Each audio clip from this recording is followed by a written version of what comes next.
Lesson number 8, Daily Summary. In this lesson, we examine plots of real-life data and explore how to use the line of best fit. Number 1, the table below shows the height in inches for girls of various ages. This data came from a growth chart for girls in the 50th percentile for height. So let's take a look at this table, see if we can make some sense out of it. So for starters, I see the first column is the age of the girl in years, and the second column is her height. Again, this is for the 50th percentile girl, sort of the average girl in terms of height. So the average 2-year-old girl is 31 inches tall, and the average 10-year-old girl is 50 inches tall. And we're interested in drawing any kind of conclusion that we can from the information in this table. So first of all, we can see that we have not all of the ages, but some of the ages from 2 to 16. And it sure looks like all of these numbers in the height column are getting bigger. So we can say definitively that from the table at least, it says that the older the girl is between ages 2 and 16, the taller she is. That makes sense. But can we say anything more concrete? Like is the average girl growing at a constant number of inches per year, or does the rate at which she gets taller change? Maybe she gets taller fast early in her life, like ages 2 through 5, she gets tall quickly, and then maybe she gets taller but more slowly from ages 5 to 10. I'm just making these numbers up, but it's really hard to say anything concrete like that when the information is just presented numerically like in the table. But we can say more if we make a scatter plot. And so here's a scatter plot. It is just a visual representation of exactly the information from the table. So let's go ahead and take a look at the axes here. So we can see that the horizontal axis is the girl's age in years, and the vertical axis is her height in inches. The units are written up there. And let's go ahead and label the coordinates of points A and B. So point A, I can read it, it's this one right here. Looks like it's at x is 10 and y is 50. So 10, 50 are the coordinates for A. Point B is a little bit tougher. So point B, I can see it sure looks like it's right on the 14 line. But over here, I don't know, is it 62? Is it 63? Is it something else? Well, we don't have to guess because the points came directly from the table. So we know that point B is at x equals 14. And we find x equals 14 right here in the table. Oh, okay, it was 63, not 62, not something else. So 63. And looking at the information in the table, in the scatter plot, I think gives us something more than just the table gave us. So part B here, does the scatter plot show any relationship, pattern, or trend between the two variables? That is, does the data appear to be increasing, decreasing, or neither? Well, it sure looks like we're increasing, right? And we're increasing kind of at a constant rate, not exactly constant. There's no line that connects all of these dots. There's no single line that touches all of these dots. But it's not like the data looks like this, where it was like here, and then growing slowly, and then growing faster, and then growing faster. I would say that is really not like a line. But the data that we have is very similar to being on a line. It's not too far from being on a line. So in part C, it says on the scatter plot, sketch a line that you think fits the data the best. So what you're going to do is take a straight edge, a ruler or a folder or something like that, and try to draw a line that is as close as possible to all of the points. Now, what I don't want you to do is connect any two particular points, because if you only connect 2 points to make a straight line, you are ignoring all of the other points. And we're trying to take into account every single point up here, not just 2. So you're going to draw a line that you think is as close as possible to all of the points. Basically, it should kind of be like in the middle-ish of all of the points. It's quite likely that your line doesn't touch any of the particular points, but again, just trying to be close to as many of them as possible. So I've just drawn my line of best fit, my line that I think is as close as possible to these points. Your line should be similar to, but different from, like for sure, you didn't draw exactly the same line as I did, and that's okay. On the next page, it says, since the data in the scatter plot appear to be roughly linear, we can sketch a line that comes close to the data points. We say that A and H, that's the age and the height, are approximately linear related or linearly associated. And in part A, of all the lines that we could draw near the points, the best line, which is the one graphed right above, has a name. We call the line graphed above the line of best fit for the data, or the least squares regression line, or more simply, the regression line. Important note, finding the actual line of best fit, that is the one that's graphed here, not the one that I estimated on the previous page or the one that you estimated when you drew it on your previous page. Finding the actual line of best fit is something that calculators and computers can do, and you can too if you take a statistics course. When we draw a line of best fit, keep in mind that we are just trying to draw a line that is close to all the points. We are only going to be approximating the actual line of best fit, which is the one that I had a piece of computer software draw right there. Okay, part B, we can use this line to make predictions about the data. For example, use the line of best fit to predict the height of an 8-year-old girl. Let's all use this computer-generated one and not the ones that we drew on the previous page. So 8-year-old girl is 8 on the horizontal axis or the vertical axis. Well, it's an 8-year-old girl, and that's an age, so that's on the horizontal axis. So we go to 8, we come up here to the diagonal line, we're trying to read off the height of the girl, and it looks like something roughly in the middle of 45 and 50. I'll call it 47.5. It's hard to know exactly. So we'll say roughly 47.5 inches. That's our prediction. And I want to point out that that is information we did not have in the table. We are generating new information using our line of best fit. The table didn't say anything about the height of an 8-year-old girl, but we've got a pretty good estimate here using our line. Part C, using the graph of the line, let's pick 2 points on the line that have, quote, nice coordinates. Note that we are picking points on the line, even though these points will likely not be any of the original data points. So let's take a look up here. What we're interested in is grabbing points that are on our line, on our diagonal line, but that also have coordinates that are easy to read. And so what I'm doing visually is I'm just kind of walking along the line and hoping that I land perfectly on one of the points that's on the background grid. And so as I walk along, I'm hoping to cross through one of the points on the background grid. I don't see any yet. Still don't see any like this. It's kind of close to this point on the background grid, but it's not perfect. You know, over here, that's not too far from the background grid. But unfortunately, I actually don't see any that are like really, really close to being on the background grid. So we're just going to pick points that aren't perfect. You know, nothing here is perfect because we're using a graph. But we're going to pick these points here. So let's see how I came up with them. 3 and 35. So I go to 3, so halfway in between 2 and 4. And my guess was that 335 was right there. That means clearly 35 if we're picking it on that horizontal line at 35. And my guess was that 3 was pretty close to the right x value that goes with the 35. So that's reasonable. And then we pick another one. I picked 11 and 55. So 11 halfway here, 55 way up here. There are many, many, many other choices you could pick. You are, again, just making your best guess for coordinates of points on the line, but you're going to try to pick ones that are easy to read. In this case, we didn't have any that were super easy to read, so I had to estimate halfway between 2 and 4 and halfway between 10 and 12. But you do the best you can. Know that the choices that you make here will impact the rest of your answers on the problem. So when you're working through the activity problems, don't expect to get exactly the same answers as your neighbors or exactly the same answers as the answer key. There's a range of acceptable full credit answers for all of these questions here. Okay, but let's all pick these 2 points so that we can get the same answers for this particular problem. So part D, using the points we picked, find the equation of the regression line as follows. Number 1, find the slope of the line, and then we're going to write our final answer as a decimal with units, and then we'll interpret the meaning of the slope with a complete sentence. So we know that slope is normally change in y over change in x. But we do not have x's and y's in this problem. We have a's and h's. So let's use a's and h's in the right spots right here. So the thing playing the role of y is h. So that's what we put up on top.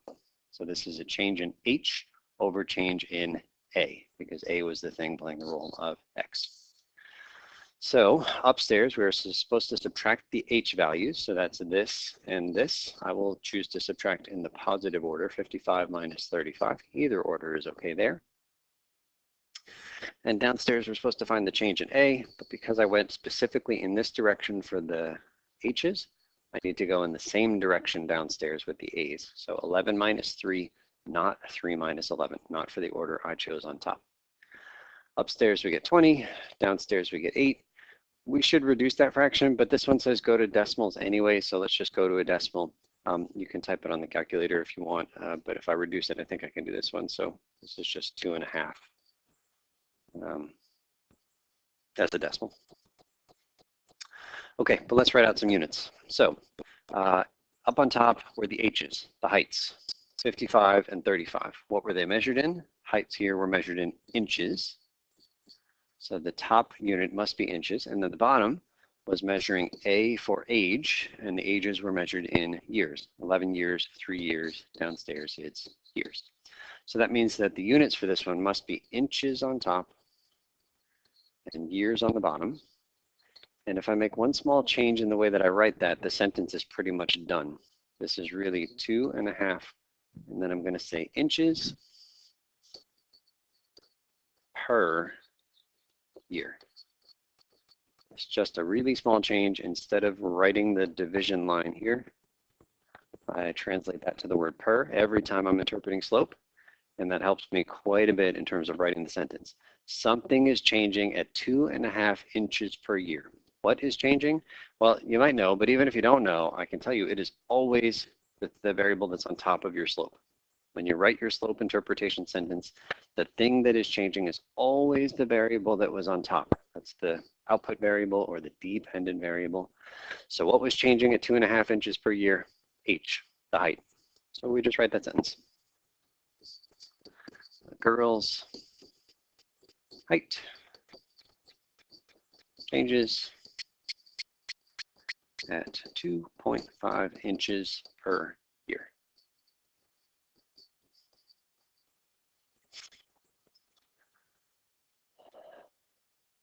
Okay, and there are a lot of caveats, a lot of warnings that we didn't write in the sentence. This was not any particular girl. This was just your average girl, the 50th percentile girl. Not saying any girl in particular grows at this rate. It's also assuming a constant growth rate, whereas those dots were not perfectly on a line, but our line, the line of best fit, did have a slope of 2.5. And again, this is really only information based on girls ages 2 to 16. We really can't say much beyond the limits 2 and 16. We'll talk about that soon. Step 2, find the equation of our line. We'll make sure to use the letters A and H instead of X and Y. Let's give it a shot. Okay, our normal, super familiar version of the equation of a line is y equals mx plus b. But we do not have those letters here, so let's write down the letters that we do have. So I know from right up here that instead of x, it's y, and instead of x, it's a, and instead of y, it's h. So that means that instead of the y equals, I have h equals m, and then instead of x, it's really a. So this is our version of mx plus b using the correct letters from this problem. If you make up your own letters in a given problem, you can make them x and y every time. But I will at times force you out of your comfortable x and y zone and make you use letters of my choosing. Okay, so we just figured out one of these things is 2.5. The thing that's 2.5 is the slope, that's m. So I copy everything in this equation except make the one small change, m becomes 2.5. And then we are going to substitute. Instead of a and h, we're going to put the coordinates of one of the points. We have 2 points up here. You can use either one. I'll choose the one with the smaller numbers, 3 and 35. So instead of h, that was the second coordinate, that's 35, equals, copying the red, 2.5 times the a. The a at that same circled point at the top of the screen is 3, plus the b. How much is b? I don't know. We're finding it. And then we do a little bit of algebra to find b. So this says 35 equals 7.5 plus b. Subtract 7.5 from both sides. We get 27.5.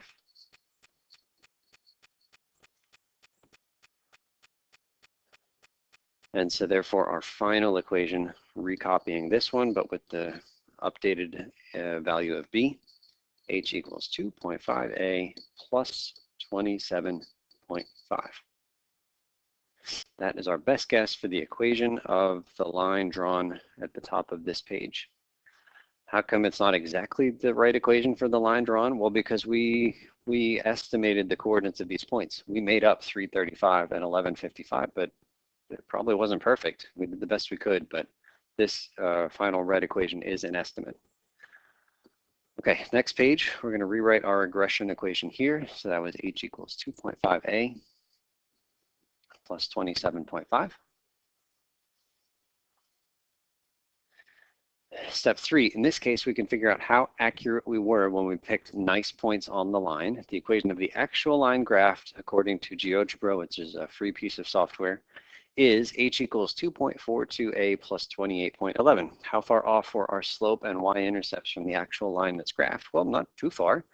We should have gotten 2.42 for the slope. We got 2.5. That's off by 0.08. That's pretty darn good. And we should have gotten 28.11 for the y-intercept. We got 27.5. Okay, so off by about 0.61 inches.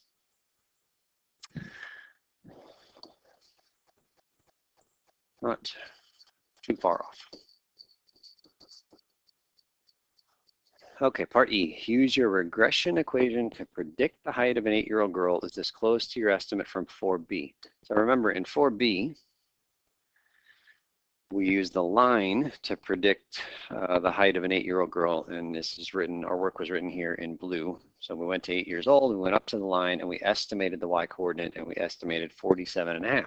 Now, we're going to do a little bit of a more accurate estimate by using the equation of our line to answer that same question. So here we go, h equals 2.5. I'm going to leave the a blank and say that the 8 that we were given, that's the age of the girl, and so that's what we're substituting in for a. So we put 8 right there.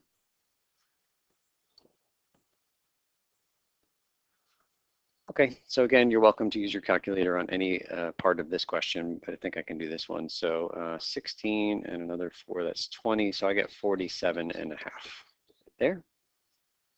So our prediction for the height of an 8-year-old girl is 47.5 inches.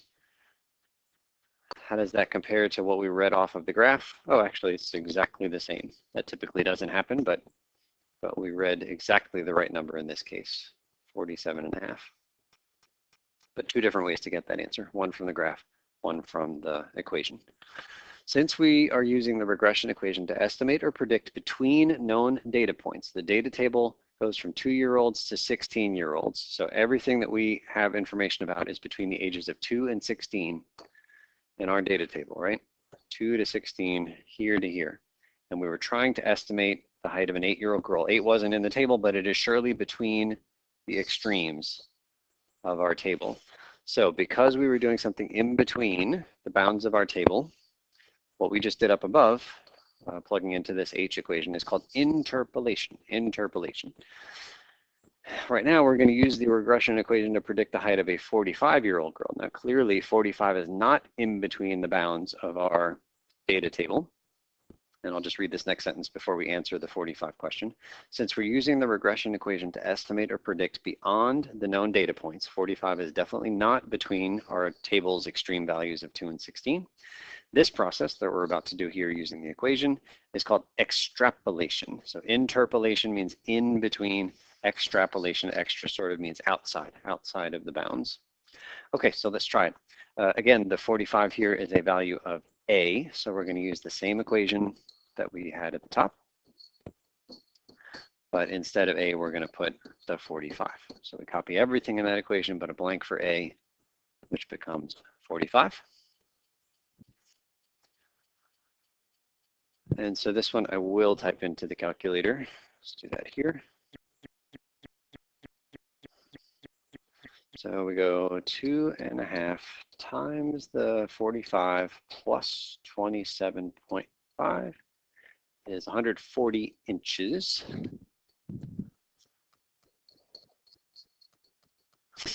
And that's a lot of inches. I want to get a sense, like in terms of feet. So let's see. So I know that there's 12 inches in a foot. So if I divide this by 12, I get 11 2/3. So 11 2/3 feet. I can convert that. So this is really 11 feet, and then 2/3 of a foot is 8 inches. Okay. So our equation predicts that the average 45-year-old girl will stand a whopping 11 feet 8 inches tall. That is taller than any human has ever been. So our equation has failed. We didn't do anything wrong in the math, but we used the equation when we clearly should not have. Our equation assumes that the average girl grows 2.5 inches per year. And that's a pretty good assumption for girls between 2 and 16. But at some point, girls stop growing at 2.5 inches per year. right? The growth rate might slow down, and then probably the growth rate becomes 0 at some point as the girl becomes an adult. And so clearly the model has broken down here. And this is like an obvious example of the dangers of using extrapolation. Trying to use your equation beyond the bounds of the table can lead to dramatically wrong answers like this one. So part G, how much confidence do you have in your answer to part F? None. You could even go the other direction. If we tried to use this equation at the top to find the height of a baby, a newborn, that means that the age is 0 at the moment they are born. And so if you plug 0 into that equation for A, you will get h equals 27.5 inches. I think there have been babies that tall, but that would be an incredibly tall baby. I think that the average baby might be about 20 inches. You can look it up.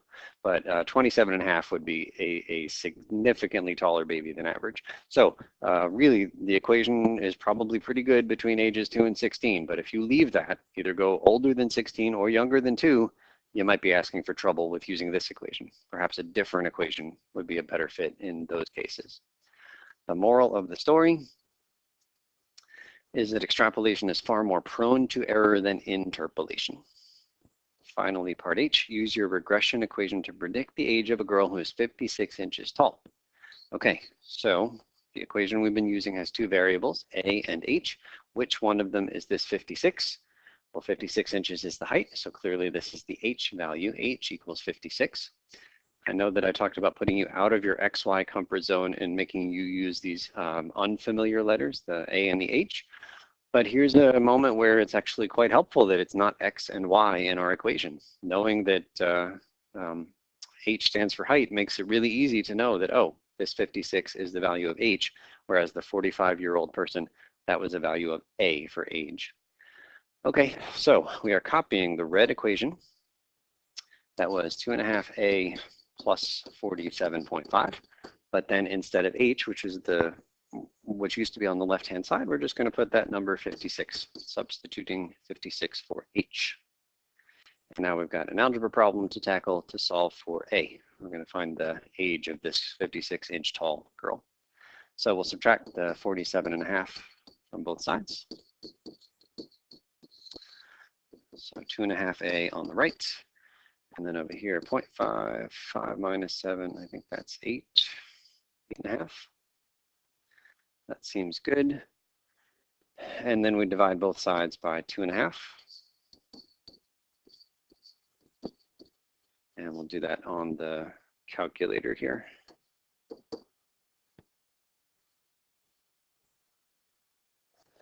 Okay, this is totally silly, but I'm just going to check. It's late in the day and I'm tired. We want to make sure we don't make any silly mistakes. Okay, 8.5 was good, and then we divide that by 2.5. And we get 3.4. 3.4 what? Well, this is a value of A that we were solving. A is 3.4 years. So if you have a girl that is 56 inches tall, if she is of average height, 50th percentile height, then our best guess is that this girl is 3.4 years old.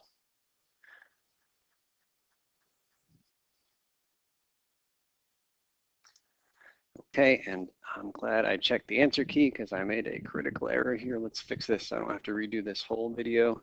When I wrote the equation, this one right here, I did not write the equation correctly. I don't know where I came up with 47.5. Oh, I guess I was remembering this number, but I should have looked. 27.5. Let's try that again. Sorry, gang. Scratch that. 56 equals 2.5A plus 27.5. Okay, that's better. So then I subtract the 27.5 from both sides. I told you I was tired, right? All right, so 2.5A here equals 5 there. I guess that's just 28.5. I think that's good. And then we divide both sides by 2.5. So we get A equals, and we'll do this again on the calculator. So now we're doing 28.5 divided by 2.5. Okay, 11.4, that agrees with my answer key. So 11.4 years old. So if you have a girl who is 56 inches tall, best guess is that she is 11.4 years old.